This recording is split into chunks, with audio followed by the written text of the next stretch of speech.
السلام علیکم ورحمۃ اللہ وبرکاتہ نحمده ونصلی علی رسولہ الکریم اما بعد۔ آج کا سبق سن لیجئے۔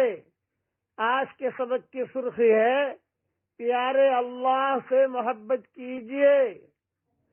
پارٹ 10۔ حضرت سہل بن حنیف رضی اللہ تعالیٰ عنہ روایت کرتے ہیں کہ رسول اللہ صلی اللہ علیہ وسلم نے ارشاد فرمایا، مجلسوں کا حق ادا کیا کرو۔ اس میں سے ایک یہ ہے کہ اللہ تعالی کا ذکر ان میں کثرت سے کرو۔ یہ حدیث طبرانی میں ہے، جامع صغیر میں ہے۔ کیا مطلب اس کا؟ جو ہم مجلس کرتے ہیں، بیٹھتے ہیں، باتیں کرتے ہیں، عورتیں بیٹھتی ہیں، مشورے کرتے ہیں، کاروباری مشورے کرتے ہیں، تو یہ مجلسیں گناہ کی نہیں ہونی چاہیے۔ اس میں جو ہے کبھی سبحان اللہ پڑھ لیا، کبھی الحمدللہ پڑھ لیا، یہ اس کا حق ہے، یہ اس کے قسم کی زکوٰۃ ہے، یہ اس کا حق ہے۔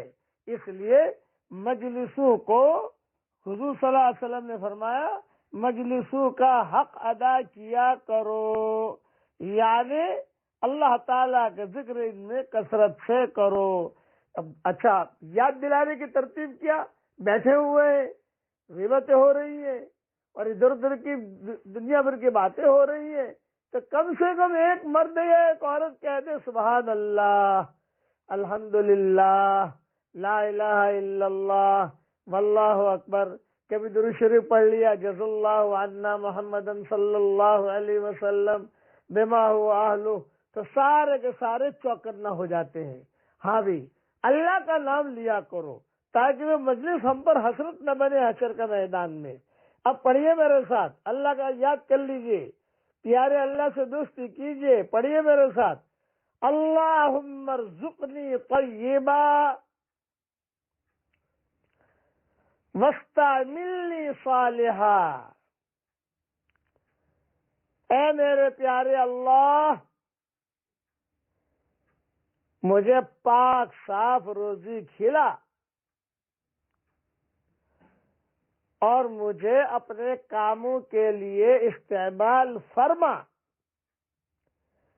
یہ حدیث جامع صغیر میں ہے اور دوسری کئی کتابوں میں ہے۔ حوالہ بھی اس کا امیجز میں انشاءاللہ آ جائے گا آپ کے پاس باقی رہنے والی نیکیوں میں۔ پاکیزہ روزی اور نیک کام کی توفیق کے لیے یہ دعا ہے، یہ دعا عرشی ہے۔ حضرت جبریل علیہ السلام نے رسول اللہ صلی اللہ علیہ وسلم کو سکھائی تھی۔ یاد کر لیجئے اسے، جو یہ دعا پڑھتا رہے گا اللہ تعالیٰ پاک صاف روزی بھی دے گا اور اللہ دین کے کام کے لیے اسے استعمال بھی کرے گا۔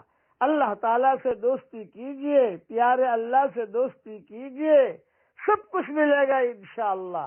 اللہ تعالیٰ یہ دعا ہم سب کے لیے قبول فرمائے، آمین۔ وآخر دعوانا ان الحمدللہ رب العالمین۔